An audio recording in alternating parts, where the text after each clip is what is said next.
Welcome to A Taste of Her, Sweet and Spicy Sapphic Short Stories by Tiana Warner. The Witch of Lake Erie, Another Curse. I tossed the creepy-ass doll into the trunk of my hatchback, refusing to put that thing anywhere near me on the 3-hour drive to the shores of Lake Erie. On the way there, I get rear-ended. The check engine light turns on, and iTunes and the radio both refuse to play anything but My Humps on a loop. This sequence of events is my third clue that the doll is cursed. Despite it all, my heart does excited flips the whole way to Callisto's place, and as I turn into her driveway, I have to take a deep breath to calm my nerves. What if she doesn't want to see me?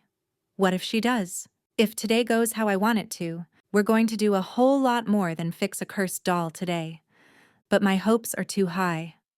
I should be grateful I got as much as a kiss last time, especially since she told me she can't be involved with anyone. Across the property, Lake Erie is smooth and dark beneath the blue May sky. I don't know why she's not answering my calls or texts today, but she'd better be home. It took me weeks to find something cursed enough to bring her, and after finding the doll this morning, I wasn't about to bring it home with me and spend the night with it. We are getting rid of this right now. The white farmhouse is bright and cheery, the rose garden out front in full bloom. It hits me that the roses are probably charmed to stay in bloom all year. Oh, to be a witch. I get out of the car and adjust my jeans and red crop top, checking my reflection in the window. I curled my hair and wore makeup, and damn, I look hot. Drawing a steadying breath, I open the trunk. It's a little sticky because of the whole rear-ending thing, but I get it open after a struggle. The doll is sitting up, staring at me with glassy blue eyes, and I'm instantly filled with a sense of hopelessness. I break eye contact, trying to shake the feeling. That was my first clue that this thing is cursed. Nothing but a supernatural force could give me such an instant feeling of doom. Well, that. And my boss's name showing up on my call display.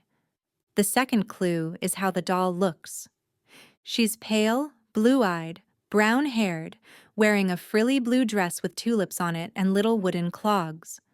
She's old and there are imperfections all over her face, but her expression is angelic. Sounds fine, right? No.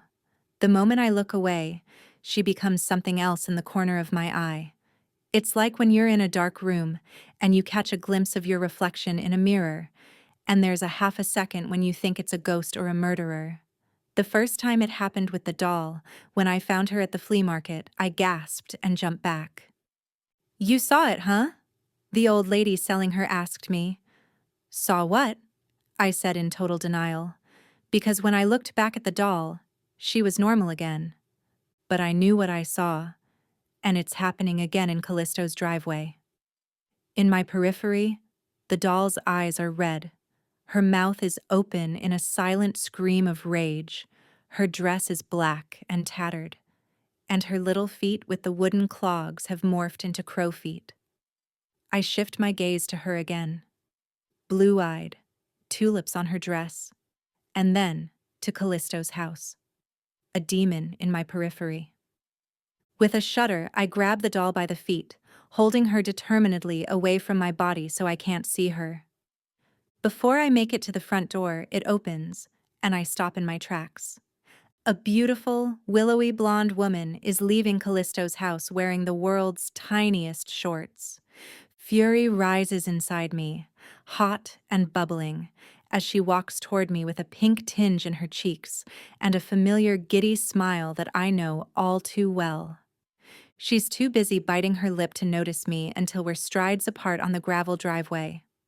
"Oh," she says, putting a hand on her heart. "Didn't see you." She looks at the doll dangling upside down from my hand, and her perfect plump lips pull into a frown. I can see the effect the doll has on her, like clouds blocking the sun. "Who are you?" I blurt. She opens her mouth as if startled by the question. Then she must notice the doll in her periphery, because she lets out a little scream, and jumps back with her hands over her mouth. "Angee?" Callisto says from the front door. My heart leaps at the sound of my name on her lips. I look past the infuriatingly gorgeous blonde and find Callisto in the open front door, a hand on the frame, watching us. She's in a black gown with a lacy bodice that leaves her pale shoulders bare. The skirt ripples out like a ball gown, the phases of the moon woven into the material with faint silver threads. Like the other times I've seen her, her makeup is dark, and symbols are painted below her eyes. Her white hair is in a thick fishtail braid over her shoulder. Hi, I stammer. I tried to call. I brought. This is cursed. I lift the doll higher to show her. Okay, come in. I walk past the blonde and into Callisto's house. The familiar, earthy smell of the home meets my nose, warming me from the inside. When the door shuts, I say, "Who is that?" Callisto's darkened lips curve upward. "Why does it matter?" "It doesn't," I say with a scoff.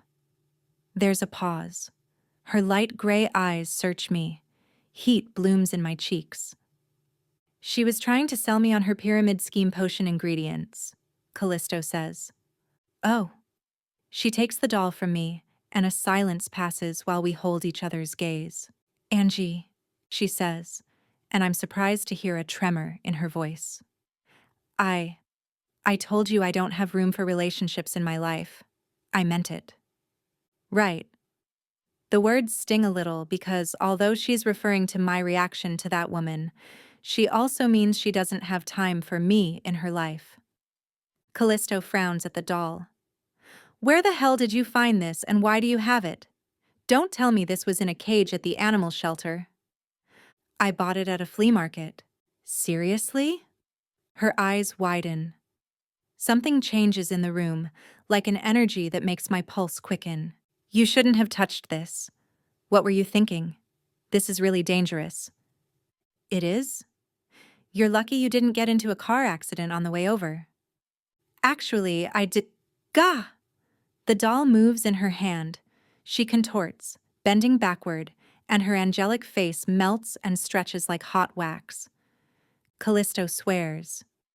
"It's feeding off the room. Quick, get me a cup of water from the sink." "Water? Hurry!" The panic in her voice makes me run.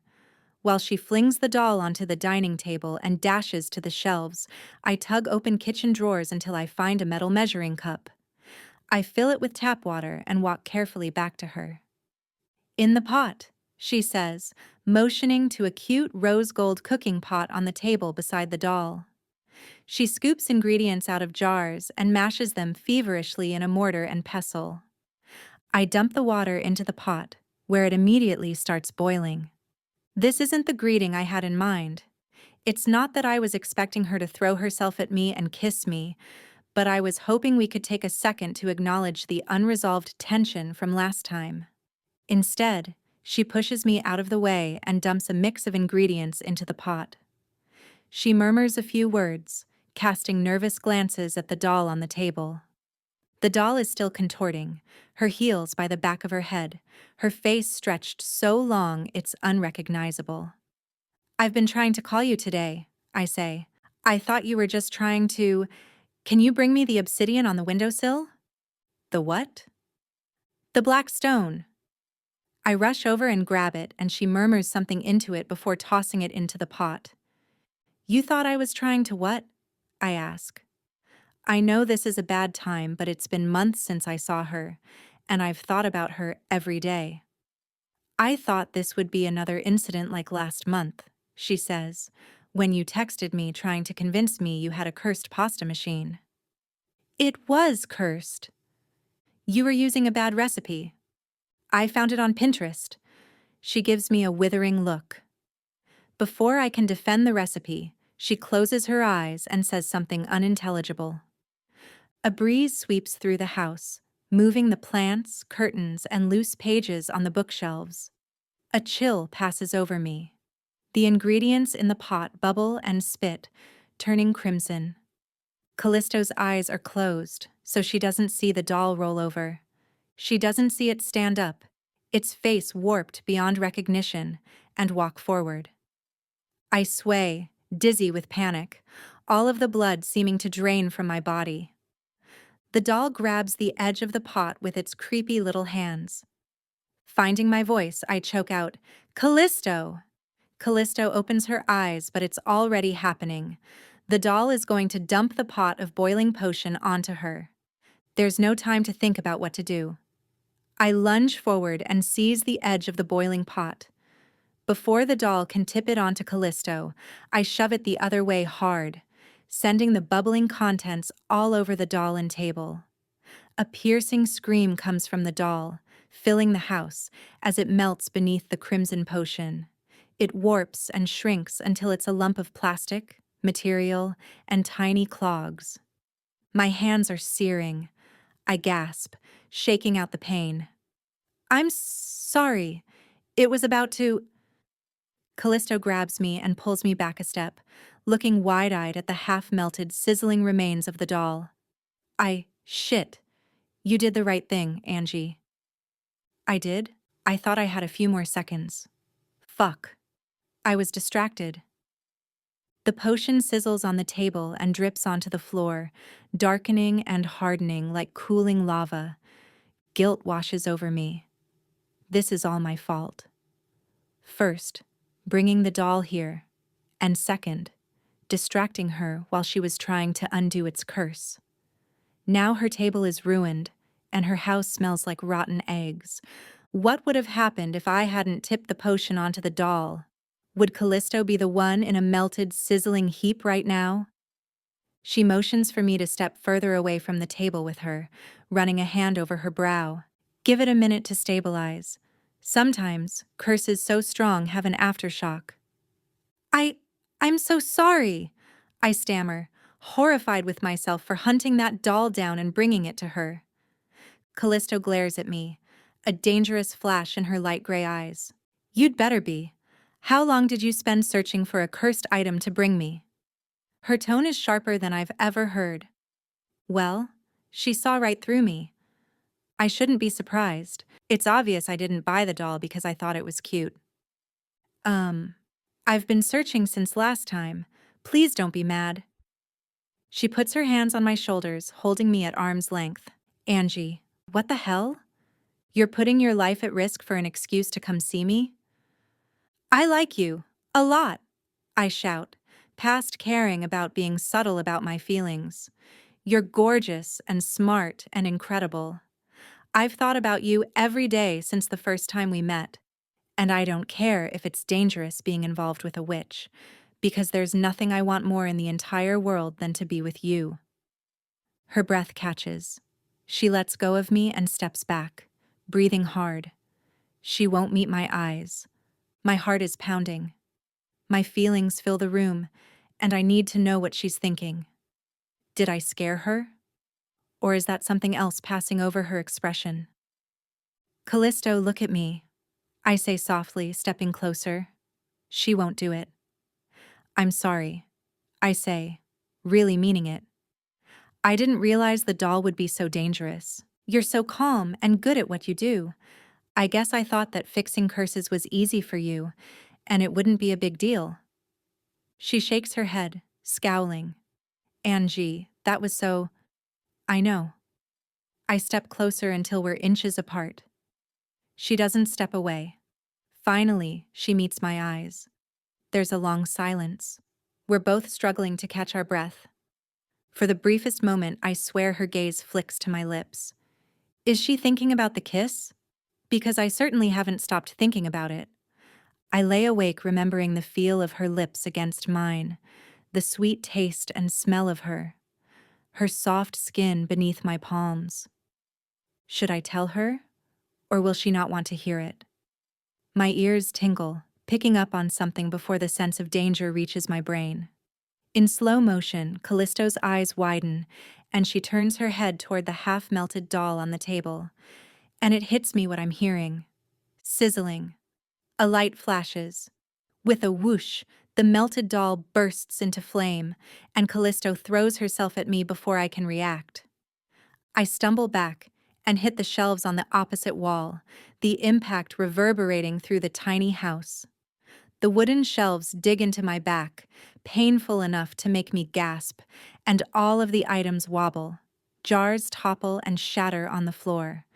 Books fall over with thuds. All the while, Callisto's body is over mine, a shield between me and the fire. The flames roar, the heat stinging my face, forcing me to close my eyes. I scrunch my face against the explosion, gasping for air. I lean into Callisto, my eyes shut tight, my cheek pressed into the crook of her neck. A series of pops fills the house, and we both flinch. Something must hit Callisto because she jerks and lets out a yelp. We sink lower, curling into each other, with me safely between her and the bookshelf. But oh God, what happened to make her cry out? Did she get hit with something cursed? What if a sharp object pierced her? Finally, the explosion dies down, and our panicked breaths fill the room. There's smoke everywhere. I can hardly see. I try to ask Callisto if she's okay, but no words come out.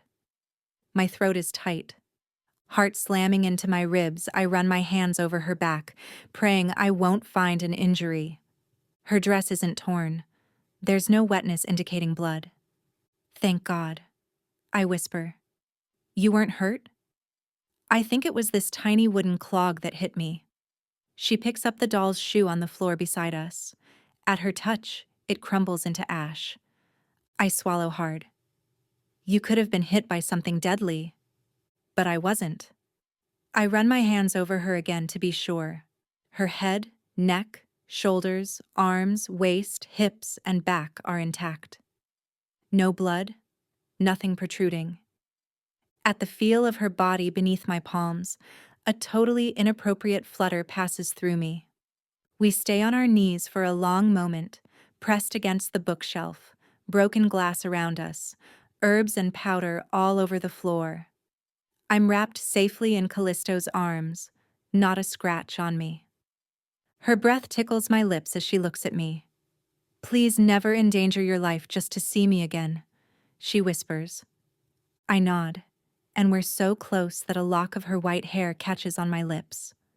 She brushes it away, then rests her hand on my neck. I don't move.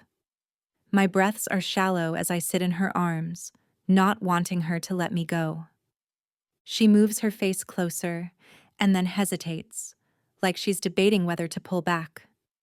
Whatever choice you make is fine with me, Callisto, I whisper. I want you to be happy. It hurts, but as much as I want to be with her, I have to respect her decision if she doesn't want me in her life. That's the problem, she murmurs. What makes me happy and what I'm supposed to do are two very different things.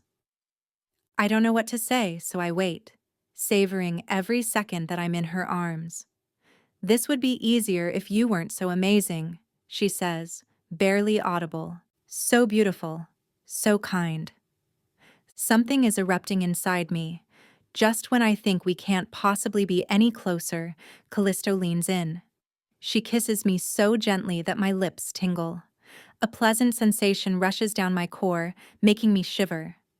Slowly, as if trying not to scare her away, I lift a hand to her cheek. She's as soft as I remember, and her taste is just as sweet. I think of strawberries, honey, and all of the herbs she grows. I part my lips, inviting her in, and she kisses me deeper. A flutter goes through me. We kiss harder, our tongues and lips moving hungrily. She grips my shoulder and holds me close. I run my hands down her lacy black dress, feeling her curves beneath my palms, caressing her breasts, waist, and cautiously moving lower. When I reach her hips, she moans, making a fist in my hair. Come to my bedroom before I change my mind, she says, breathless. It is possibly the best sentence I've ever heard her speak, which is saying something because in the 2 times I've met her, she's said things like, "This will heal the cursed scratches all over you and stop you from bleeding to death." She takes my hand and pulls me to her bedroom, and I trail behind her like I'm walking in a dream. Her bedroom is like the rest of the house, earthy, warm, with a lot of plants and strange shapes on the walls. The bedding is plush, and a deep, mossy green. As my gaze returns to Callisto, she's playing with her sexy black dress like she's considering taking it off. Is that a flush in her cheeks? Is she shy? If she's never let romance into her life, maybe she's never done this before. I start with my own clothes, peeling off my jeans and taking off my shirt. By the time I'm out of my bra and underwear, she's gazing at me with a fiery gleam in her eyes, her chest rising and falling as her breath quickens. "Let me," I whisper, taking her hand and pulling her close. She places her hands on my waist with a soft moan. I spin her around and unlace her gown, enjoying the slow unveiling of her body. The moment she's in front of me in nothing but a lacy black bra and underwear, a primal urge overtakes me, pushing all other thoughts from my mind. I close the distance between us and kiss her fiercely, and she responds with the same eagerness. She's strong and firm in my arms, and I can't stop running my hands over every part of her, reveling in her body. I remove her bra and underwear before pushing her down on the soft bed so I can get on top of her. Callisto wraps her legs around me and pulls my mouth to hers. I rock against her, the friction between our bodies making me dizzy. I'm on fire, my insides burning, every part of me tight and trembling. Her hands glide down my chest and to my nipples, which she flicks and teases with nimble fingers. I gasp into her mouth, tightening my grip on the duvet beneath her. I'm so ready for her that I can barely take another second. She rolls me over, surprising me, and casts me a wicked grin. "I've thought of getting naked with you every night for weeks." A thrill pulses through me at these words. That makes two of us. We kiss urgently, our hands roaming over each other's bodies, rolling across the bed as each of us tries to top the other. Before she can get on top again, I pin her wrists hard and whisper, "Stay there." But, shh. I kiss her neck, chest, and circle my tongue over her breasts. I suck each nipple, making her gasp. She writhes beneath me, breathing hard. I kiss her stomach. I flick my tongue over her belly button. You taste amazing. Salty, sweet, making me want to devour her. She says, nodding her fists in my hair. I run my tongue along her stomach and hip bones. She's breathing fast, making little whimpering sounds that drive me wild. I wrap my arms around her thighs, savoring the feel of her soft, smooth skin. When I part her with my fingers and lick her, she cries out, sinking deeper into the bed. "Angee."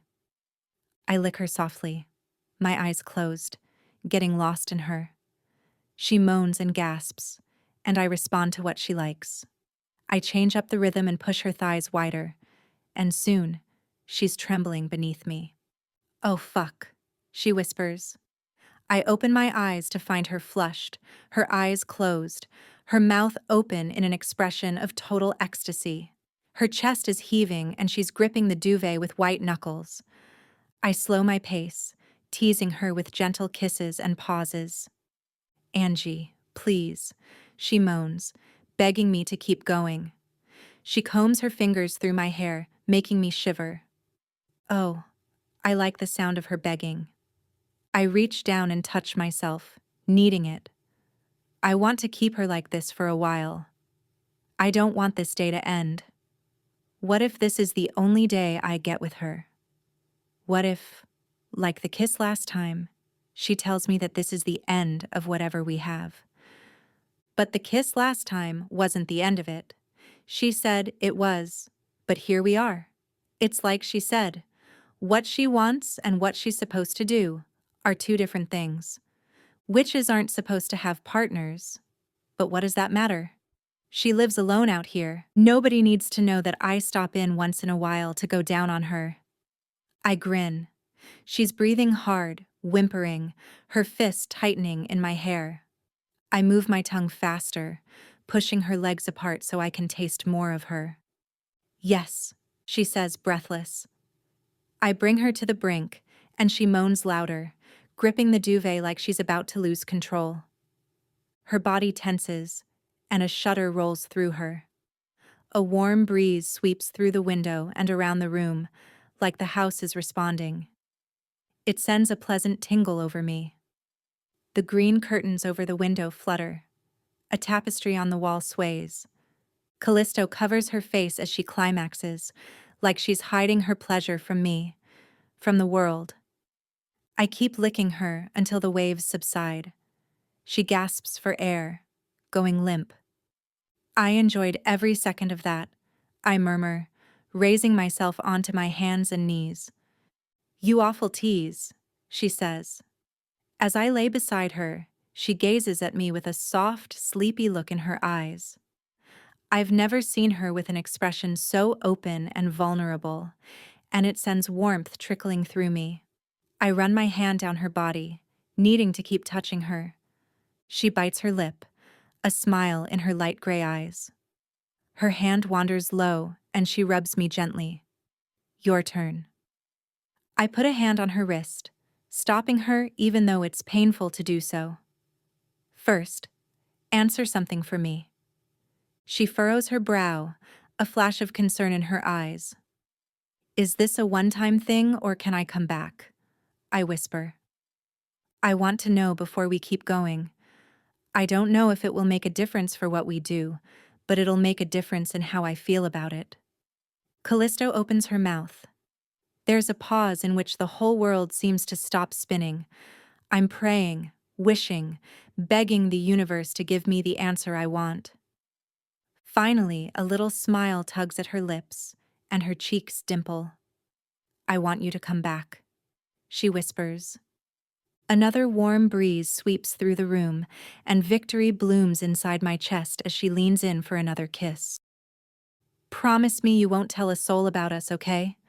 Callisto whispers. You don't know who's connected to other witches, and if one of them finds out. Her eyes widen as if she's just considered something. Scared she's going to change her mind, I say quickly, I won't tell. I promise. We hold each other's gaze, and her breath tickles my cheeks. Something is shifting in her expression, but I can't decipher it. I want to know more about what exactly will happen if other witches find out about us, but I don't want to ruin this moment by asking. So I stay silent. God, she's the most beautiful person I've ever seen. I could spend hours lost in those light gray eyes. Are you sure you're okay with that type of relationship? She asks. I'll do whatever I have to if it means I get to be with you. Her eyebrows pull down and she melts into me. Her lips tease mine before she finally kisses me. It's slow, deep, her tongue playing with mine and tracing over my lips. I try to nip her lower lip in return, but she's taken control, pulling back so I'm left wanting. With a wicked grin, she wraps a hand in my hair to hold me to the pillow and dips her head to kiss my throat. Oh, I'm in trouble.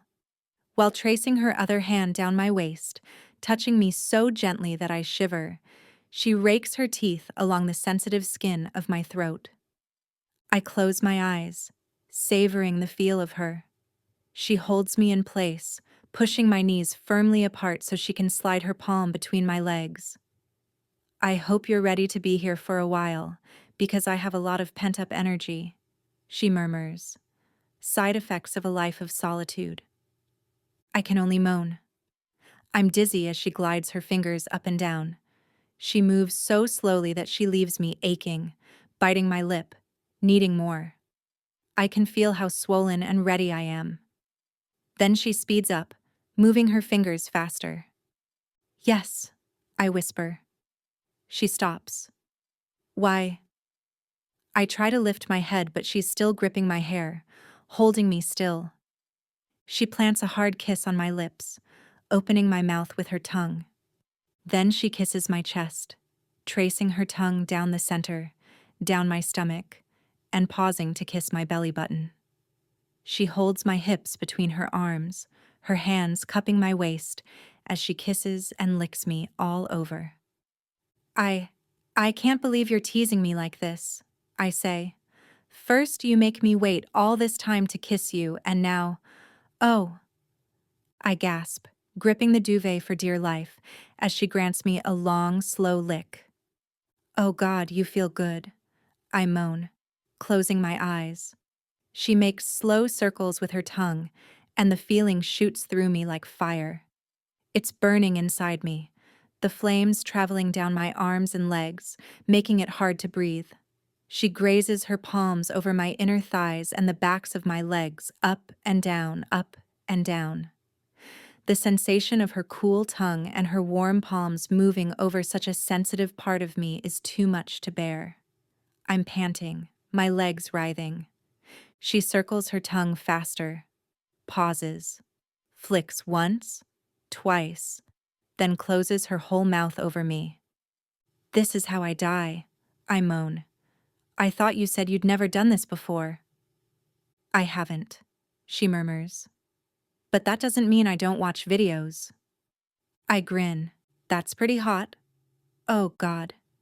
She kisses between my legs, then gives me another long, slow lick. The changes of rhythm keep me hypersensitive. I can't take it anymore. I'm burning, my insides so tight that I'm going to erupt. Callisto. Her name is all I can manage.